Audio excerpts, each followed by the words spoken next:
Good evening, everyone. Welcome to the pre-show portion of the Ice is Talking. We have a fantastic program lined up for you as performed by incredible musicians, percussionist Aiyun Huang and violinist Mark Feuer. But first, let's talk to some of the composers who joined us via Zoom.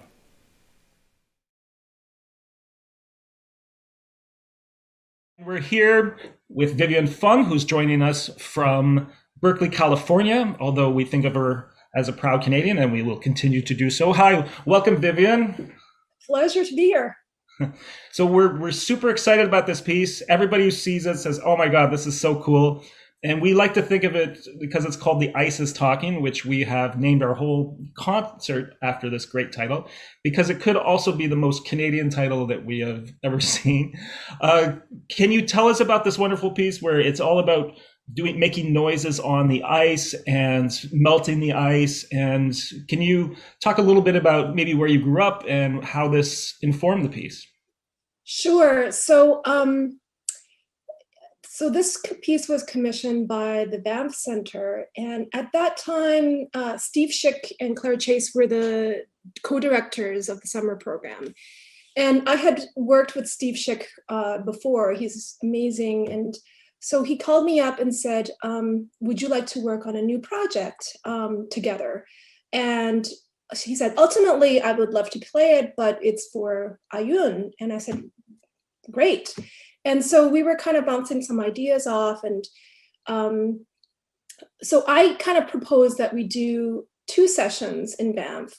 One, I think was in 2017 as a workshop, and then 2018 as the performance. And so I went there in 2017, and my first thought was to do something with water. You know, it wasn't ice, it was with water. And then Aiyun kind of was like lukewarm about that because water is so inexact, and she's a very exact, person and percussionist, and she's got this laser beam focus, and it just didn't sit well with the whole thing. And I guess the whole Banff environment was, I have to backtrack a little bit because I grew up in Edmonton, and I would spend a lot of time in Banff as a child during the summers, and we would go there, we would go to the mineral springs and have a dip and, take in a walk and, just walk around downtown and, eat. And then I would, have wonderful experiences at the Banff Center when the Rolstons were there. So, Banff was like my backyard, and so when I went back there in 2017, after a long hiatus, because I had been living in the US for a long time, I took my family to the ice fields, and I was so devastated to discover that the glaciers had receded so much. It was such a powerful, to see that it brought tears to my eyes because I grew up with this, and we would go on the glaciers and drink the fresh water, and now half of it is gone, and it really left a powerful impact in my mind, and I thought I have to do something about this. Wow, so it was really it had visibly receded, or was it just gone? Visibly receded. I mean, Right. From the time I was a child, it was like, packed with snow, and now you could hardly, it's all the glaciers are receding. Right. It's that bad. Right. And if you don't do anything about it, now with everything that's going on, it's going to disappear in the next 25 years. Right. So, I mean, that just left an indelible impression in my mind, so I got to really exploring, okay, we should freeze the water and see what happens. And then, I got to experimenting. It was the worst time for my family because I would take blocks of ice, these huge blocks of ice, and start experimenting. And at one point I would start drilling, and I use all these sort of really crazy ideas to see what sound I could produce for the ice. And then it turned out, like, both Aiyun and I kind of went back and forth. It turned out that the best sort of sounds that we created were just made from simple homemade kitchen utensils, And, I also grew up in an environment where skating was a big thing. I used to watch figure skating, all the time. And like Brian Boitano, Brian Orser was like those were my biggest fans. I had, just watched figure skating all the time.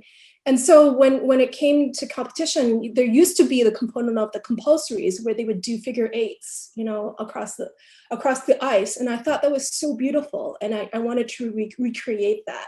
And that, blade across the ice kind of lent this sort of dance on the ice, as well as these wonderful sounds of this, Oh, that's so great, because you write in the score to make these figure eights. Yeah.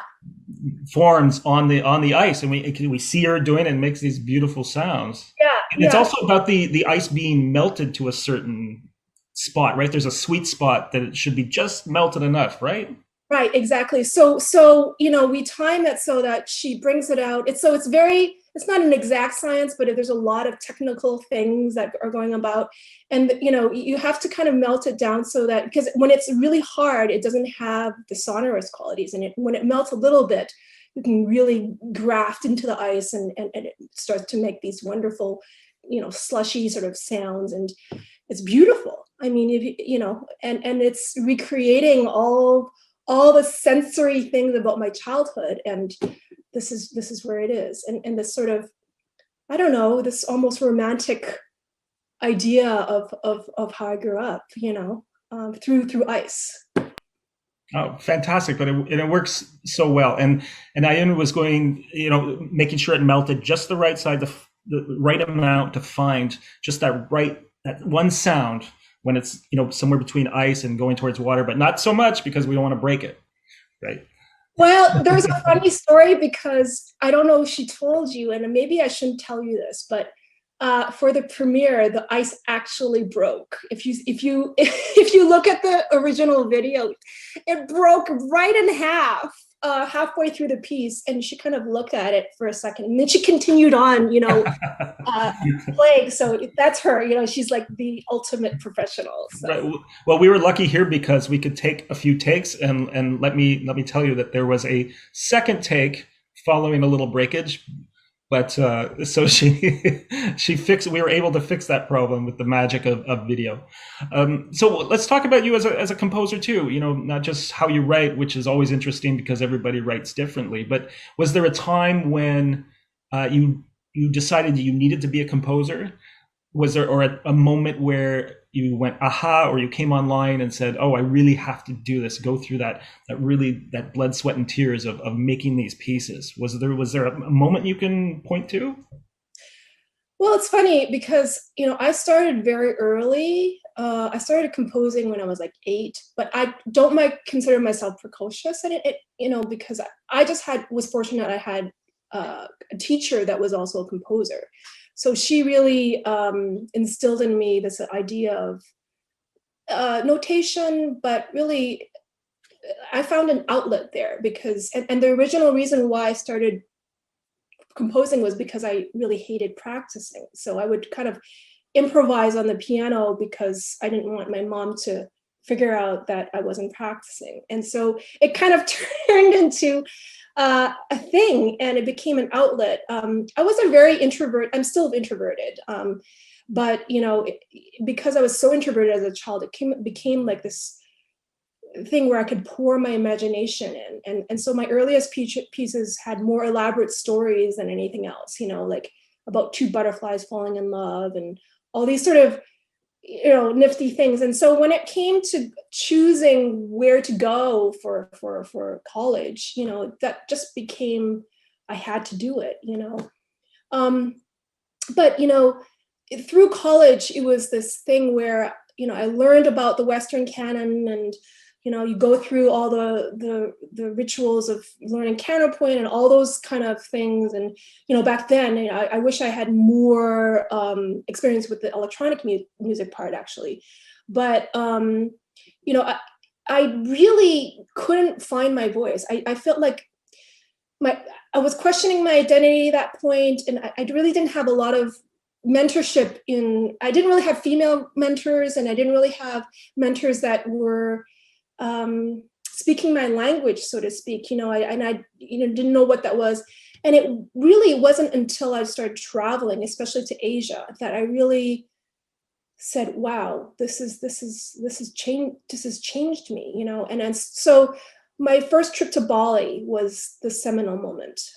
It was like, wow, this whole world opened up for me. And it was So was it gamelan? It was gamelan, where I started, learning more about gamelan, and not a single person read music, which was extraordinary to me. That, we have this sort of obsessive compulsive way of describing everything on paper, and then here's this whole other tradition where it's everything is learned by rote and memory and ears, and that was incredible for me, to go from this sort of one sort of funnel to this whole other world that really opened up my mind. And so from there, that became like a thing that I kind of got the wheels churning for me. So that's why I consider myself more a late bloomer, because even though I started early and I went through this whole education and I got all these, alphabet soup degrees, it wasn't really, I couldn't really, latch onto something until I started traveling. So. Great. Well, in the very short time we have left, unfortunately, and this is a difficult question because it's very much crystal ball gazing, but we like to ask visiting composers where they see the future of music composition going, even though it's impossible to tell. But it's fun to discuss where you think things might be heading 5, 10, 20 years out from now. Sure. I mean, I think that I live in a hotbed of political activity. I live in like the sort of activist central of North America in Berkeley. And so, I've been partaking in my own sort of anti-Asian sort of rallies, supporting all the activists with the message of being pro-Asian. And so I think all these political movements that are happening now with Black Lives Matter and all this awareness of minority groups has really kind of got me thinking about where music fits into all of this. And I think that I'm very hopeful that we will also see these kind of changes in our music industry, that, there's more talk about how to make our music relevant to not only white audiences, but, to people of all different colors, and reflect that in the programming and to reflect that in the infrastructure of music as well, and in the boards of music and music organizations. And that I think that, I'm very hopeful that this will create a more lasting dialogue to make things happen that way. Because, I think there are certain areas, especially, where we really need to see that change. And I'm hopeful that this will start a good dialogue. Absolutely. That's very well said. And that this is a common theme, and we're following this too at NMC, is that the next frontier is not, more cool chords, although we love those, or more cool scales, although we love those, but the new frontier is inclusiveness and how to make that all work. So thank you for that. Sure. Great. So congratulations on this piece. We're sure it's going to be an amazing hit that's done all over the place. It's already started to be played all over the place, and I'm sure our audiences will love it. So thank you so much for being on, and thank you so much for your music, Vivian. Well, thank you for programming it. I'm very excited to see Aiyun perform it. And we're here with composer Liang, who's joining us from San Diego. Welcome, Liang. How are you doing? Doing great, thank you. Good. And we have to say congratulations on winning the 2021 Grawemeyer Award for Music Compositions, probably the biggest music composition award in the world right now, if not one of the biggest. So congratulations, that's a huge accomplishment and well-deserved. Make me feel like I should retire now. Maybe not. and we're thrilled to have your piece Deja Vu on our online program coming up. and by Mark Fuhrer and Aiyun Huang, and they were wonderful in their performance. I think you'll be very happy with it. Now, can you tell us a little bit about this piece and how it came about? Oh, this is I'm just so glad Mark and Aiyun are doing. Aiyun is a very old friend of mine. We were at New England Conservatory years ago. I think maybe she just was a couple of years ahead of me in the master's program. And of course, she became a star player right away and got her degree at UCSD where I now teach. So we have a lot of connections in the past. And Mark, of course, a wonderful, wonderful player. And so I'm just so thrilled that they're playing this piece. The piece was commissioned by Jimmy Lin, Chao Liang Lin, for premiere in Hong Kong last year. It was in January, the last trip I took before the pandemic. And Jimmy had this idea. He wanted me to write a piece for him that he could premiere with a wonderful young percussionist he has never played with by the name of Josie Lin. She was highly recommended by many friends, including Tan Dun. And so we know she's wonderful. I've never met her, but I decided the title right away, Deja Vu, because you might know this, Brian, that sometimes you work with great artists. Even for the first time, you feel like somehow we work together. There's that understanding right away. Josie is, a younger generation, younger than me. Jimmy, of course, one of the greatest violinists, and even though it was the first time, and they're from two different generations. The feeling was right. It was really as if they have met before, worked together. There was this wonderful chemistry right away in the room. So the rest is just fun. We had a lot of fun rehearsing that piece. Great. Did you work with them during the writing of it, or did you work on it by yourself and send it over? And I kind of assumed that I was, of course, writing for two very virtuosic players. So I cared about that, not only that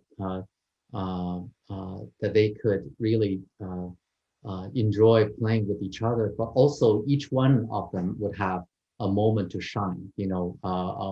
I kind of think of them as two, friends, kindred spirits having a lively conversation and going across different kind of emotions. They're lively moments. They're also moments that are quiet and tranquil, as well as moments that they're teasing each other. I don't know if you have watched Jimmy Lin's videos.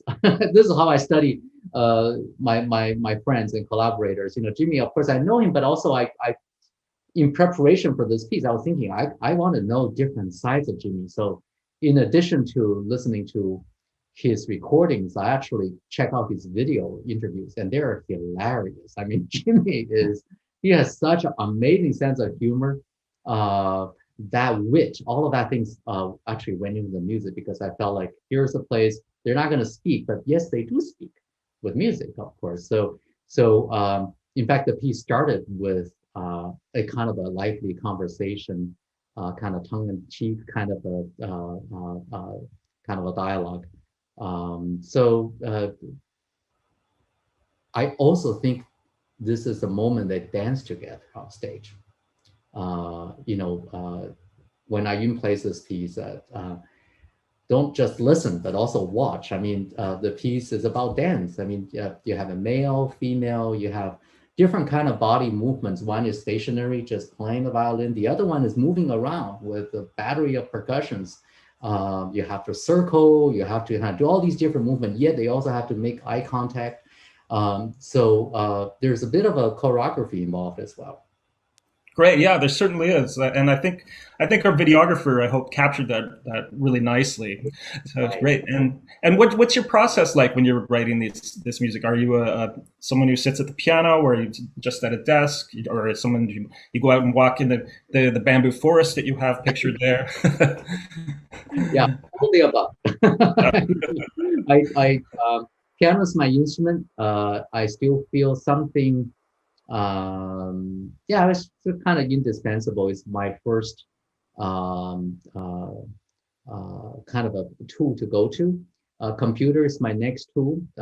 I do a bunch of things now on the computer, notation software that does things for me in a way that aid my composition. It's not like I don't want it to dominate my composition, but I want it to aid my composition. And as you said, I take walks. I do take walks. It's definitely very helpful for me. When I take walks, I listen because I feel like sometimes, yeah, when I'm facing a musical problem, kind of thinking about it. And if I pay attention, that answer might be right around me when I'm taking a walk. I just heard something. That was it. That's the answer. And is there an environmental component to any of these? You were describing your Gravemeyer piece to me. Yeah. Is it the direction that you would like to go further in? Does Deja Vu have any of that? Not in the sense that I explored in the orchestra piece that won the Grammy Award, but we're always not so far from nature and in our environment, especially when you're dealing with percussionists. They're the kind of musicians who make music out of their environment more than anyone else. You gave Aiyun a few little things around the kitchen and she will make music with it right away, right? You have a special kind of wood too right. in the percussion section that makes this really beautiful sound. Yeah, so in this case, yeah, I use these planks that are called purple hearts, and it's just a sound that I absolutely love. For its the crispy, the almost metallic, yet it's not as sharp and edgy. The brightness of you've been to Japan, you listen to the kabuki, for example, or no theater, and their percussion, their wood block, it's just extremely bright, yet it doesn't have the edginess of a metal instrument. I love that sound. Purple Heart kind of reminds me of that, and you can kind of arrange a scale of it. So this was actually one of the challenges. I know Aiyun is familiar with all of this, but for the percussionist Josie Lin, who premiered this piece with Jimmy, she actually had to make this instrument for herself, and that was it's a beautiful sound, and the way you write for them is really wonderful. So I hope our listeners will look out for called Purple Hearts, and it's just these row of beautiful planks. Yes, no, I love it. They look great and they sound great, and they're not as confined as a keyboard percussionist. A percussionist like a marimba or xylophone. They're not tuned specifically to any pitches, yet they have enough that kind of reference to different pitches in register. So you kind of make that wonderful kind of association without being so specific. So I kind of feel that very liberating. Great. Well, I don't want to put you on the spot, but we've been asking some composers to look into their crystal ball and say, where do you think contemporary music is going in the next 20, 30 years? And I know no one can really say, but do you see trends going a certain direction? Do you see young composers interested in a certain thing that is new? Any thoughts about where we're going? Yeah, well, this is, of course, very difficult to answer. I think everyone will give you very different replies. What I can say is about the people I work with, and I notice some of the things that excite me the most are young composers who come from different backgrounds than before. My recent graduate student who got her PhD from UCSD, Tina Talon, for example, she came from a biology background. I'm very, very proud of her getting a biology degree from MIT and then came to UCSD for a PhD, and she just won the Rome Prize this year. So it's like this is a good example of the diversity now we have. And but this is important because music needs to continue to find itself relevant in today's larger conversations. Yes, we entertain, but also we ask important questions that we face, and we reflect on these questions. So in a way to do justice to these questions and to raise more relevant questions in today's ever-evolving disciplines, we need to have a different kind of background. We have to equip ourselves, with different tools. So I see the students who like the example I gave you, Tina, coming from kind of a cross-disciplinary, multidisciplinary, multimodal way of thinking, that's going to change our field. And I think it's going to make our music even more exciting. Great. Well, that's a fascinating answer, and it's really wonderful. So I've been admiring your work for a while, and it's so great to meet you in person. And we're thrilled to have you on our series. And as soon as we can, we'd love to have you come join us in Toronto so we could see you in person. Oh, I would love that. Yes, I've been dreaming to go to Toronto for a long time. Never made that trip. So yeah, that would be lovely. And meanwhile, wish everyone good luck with the COVID. Looks like we're coming out of the woods, and we're finally turning the page. So yeah. Great. Well, thank you so much, and congratulations on all your work. Thank you so much.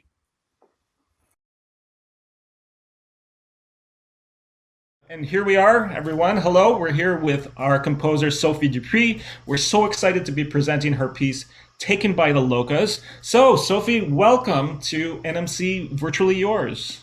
Thank you. Thank you so much for having me. It's wonderful.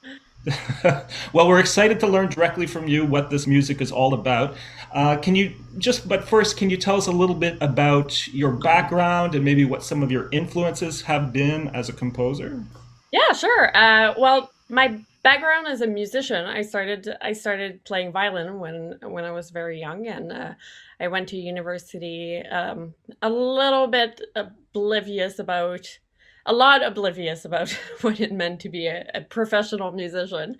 But yes, here and there I took a few composition courses, ended up liking it, and continued onto my master's in composition, and then my doctorate into composition. And at that point, when I moved to Toronto, I'm from a relatively small town in New Brunswick, but yeah, moving to Toronto was very exciting. It really opened up my mind, and I was fortunate enough to partake in a few workshops in my early academic years, and and so here I am today. I am very passionate about interdisciplinary work that involves the body, and I think it adds a layer of connection that the audience can have with the player. So that's really exciting to me. And in terms of influences, I always struggle with this question. I always feel put on the spot when people ask me this. But I have to say, what I'm really attracted to in music is energy, rhythmic energy, and the older I get, stillness. Maybe I'm getting tired, and the way that composers can convey darkness, dark emotions, and also the absurd. I love the absurd. So some of the composers that have been perhaps influences that, there's Sophia Goodbye Delina. Like who else would put a coffin in one of their pieces, there's also Laurie Anderson. How amazing. Laurie Anderson and Nicole Lise has been, I have a huge girl crush on Nicole Lise. And yeah, there's Zosha DiCastri, whose aesthetic I feel that I connect a little bit more with. And these are... Well, those are all fantastic composers that we have either presented or we want to present again. And was there a particular time where you feel like there was a piece or something where you came online as a composer and you decided, this is what I want to do. I have to do this. I have to be a composer. Something that just kind of woke you up into the world? No. I can't say it has. You know what? It's been, I grew up in a household where my dad played a lot of Mozart, and so that was was my first, it was dad's boring music, Mozart. And then I went to university, and it's like, oh, what about this Bartok guy? I like what he's doing. Oh, what about Shostakovich? And then it expanded. This other composition student said, oh, this guy Stockhausen, And then I was telling you, I went to Domaine Forget after my second year at university for violin, and there was Mark Feuer playing. I'm pretty sure it's him. If it's not him, it's super embarrassing. But Mark Feuer was playing a violin duet by John Rea, and I was like, oh, John Rea, what a cool guy. Oh my goodness, he's still alive. So I guess it was a progressive journey where I felt I was connecting more and more towards with music that was written more recently. Yeah. Oh, great! And I checked with Mark, and it was him. So you are safe. It was him at Domaine Forget, and they played it beautifully. They're playing the music wonderfully. It's just I hope you'll be very thrilled with it. So can you tell us about the music taken by the Locos? What's it about? Yes. Well, I like the absurd. So there's this one scene in the children movies, Madagascar, where the heroes are taken by a bunch of lemurs and other creatures with kind of googly eyes, and they're just so absolutely absurd, tactless. They're just wackos who are unapologetically themselves and are having fun and have these conspiracies, and so that was my point of start. And it was a commission for a short piece, and I always feel like pressure is relief when it's a short piece. Somehow it doesn't feel as big of a thing. I don't know how you feel about a shorter piece, but yeah. So thinking about the word loco, and wacko and crazy and eccentric, all these sounds kind of informed what percussion instruments I wanted to use. So there was metal scraps and wood blocks and type things, and then the violin. I could make these whiny sounds and fast change of texture with that. So that was more portraying the meaning of the word. Yeah. Oh, great. And so when you have this idea, how does that turn into an actual music on the page? Do you wander around? Everybody composes differently, as you know. And so how does that go from, your consciousness or your thoughts and getting out onto the page? How do you work? Well, in a workshop a while ago, Anna Sokolovic, I asked the question to Anna Sokolovic, and because I didn't know what the right answer was, and she said, well, if we all knew, we would just stop composing. So I guess the process itself is an ongoing search, but lately what I've been doing is kind of drawing out shapes on a piece of paper with very strict timing and textures and stuff like that. And 95% of the time I derail from that, from that page. And I allow myself to do that because I haven't done that in the past, where, in the past I have only done what's on the page, and the result has been very cold, very cerebral, and probably well constructed, but very cold. And that was actually a comment of one of my mentors, and kind of woke me up, because I'm not a cold person. I'm very emotional, and if I can't connect with my emotions with the audience through my music, then it's not my music. So I very much allow myself to bring my instinct and gut feeling. And what I was told by a therapist not so long ago is that there's no such thing as gut feeling. What we have when we have a gut feeling is actually emotions. So to me, that is a direct way where I can really input emotion in what I'm doing. I follow my instinct. I guess this first process of laying out ideas in the page is helpful in that I'm not going to go in 20 million different directions, but yeah, that is my process so far. Great, I love that there's no gut feeling; it's just emotion. And are you able to put into words what the emotions are about this piece taken by the Locos, or maybe we don't put it in words. That's why we write the music. But is there something about this particular piece that you can point to? Well, for this one, I just wanted to have fun, and I don't know if it was commissioned by Duo Holtz, and Michael Murphy is the person who approached me for that. And if you ever talk to Michael, he's very smiley, open, and he invites fun in some ways. That's how I felt. So I just wanted to have fun. That's as far as I can explain it, and the rest will be explained by the piece itself, I guess.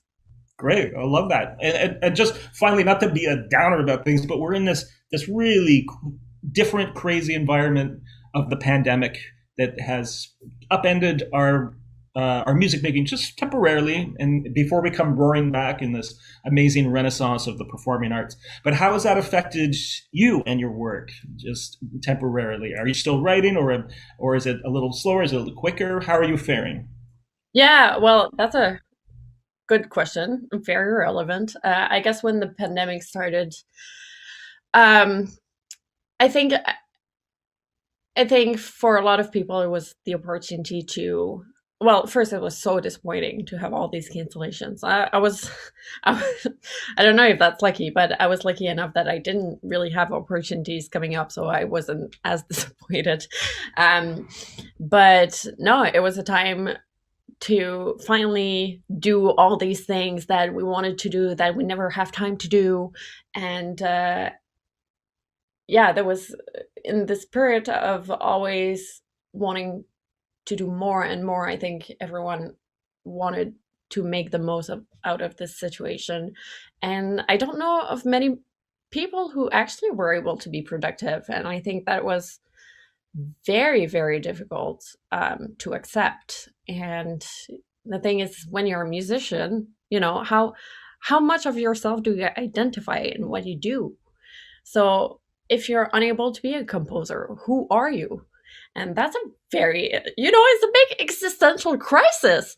And we're dealing with all these emotions. And for a lot of people, it brought about these questions. And not only that, but self-isolation, I don't know if we can characterize that as a symptom of depression, but it's certainly something that people do when they feel depressed. And so by self-isolating, what message are we sending our body? There's this thing where they say in psychology, if you smile to yourself, you'll feel instantly happier. If you do deep breathing, you'll feel instantly calmer because you're sending these messages to your brain. So I think people were very productive in a way that we never thought we would be, not the way that we intended to be productive. Our body is fighting all the time, this kind of glooming cloud. I don't want to say this, but it kind of feels like a doctorate all over again. The glooming sense that you have to do your thesis. Yes. But I'm very grateful to organizations like the NMC who's trying to keep the music scene alive and give opportunities. And I think through this, it's starting picking up again. But for a long time, it's been very difficult. Yeah, well, at least it feels like the light is finally at the end of the tunnel, and we still can't have you come to Toronto work with our musicians, but we can try and give you and the audiences our next best thing, which is this beautiful video and audio coming into your TVs in your living rooms, and then have a fantastic video experience, and they'll certainly get the sense of your music. So Sophie, we're so happy to have you on the series, and we want you to come visit us as soon as it's allowed, so we can do more of your music. So thanks so much for being here and discussing your piece with us. Well, thank you so much for having me again.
Good evening, and welcome to The Ice is Talking. My name is Brian Current, and I'm the co-artistic director of NMC, along with founding artistic director Robert Aitken. We have a wonderful set of performances for you by two outstanding artists, violinist Mark Feuer and percussionist Aiyun Huang. They will be playing for you exceptional pieces written by composers from around the corner and around the world. For more information about these pieces, please head to newmusicconcerts.com, where you can read the program notes, join us on social media, or click that donate button. Those joining us on YouTube, please feel free to share your thoughts about the music in the chat as we go. Thanks so much for being with us, and enjoy the music.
So that's our show.